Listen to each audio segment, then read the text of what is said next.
Inayoishi kaunti ya Kilifi imezindua baraza la wazee ili kupigania maslahi ya jamii hiyo kisiasa na kiuchumi katika kaunti hiyo. Mwenyekiti wa baraza jipya la wazee tawi la Kilifi, Willis Okoth, amesema kwamba jamii hiyo imekuwa ikisalia nyuma kutokana na ukosefu wa uongozi wa kuongoza jamii hiyo.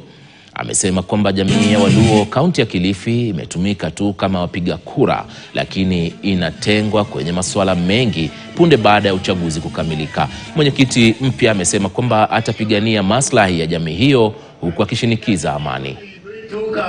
Leadership is a symbol of unity. Na hii ni muhimu kwetu sisi kama jamii ya Wajaluo na watu wote kuwa na kiongozi, kwa sababu itaweza kuleta umoja wa jamii. Na panapopatikana umoja wa jamii, ndio jamii inaweza kukaa na kutatua matatizo yao. Tumekuja kwa inauguration ya our leaders so that we can have a leadership that can speak in one language from the central position. Niko tayari kushirikiana na wanasiasa kikamilifu kama vile katiba ya Council of Elders inavyosema ya kwamba tushirikiana na wanasiasa pamoja tukaweze kuleta maendeleo na manufaa kwa jamii yetu. Agenda yangu kubwa, nataka kuona Wajaluo walioko Kilifi wakitendewa haki. Watoto Wajaluo walioko Kilifi wakitendewa haki.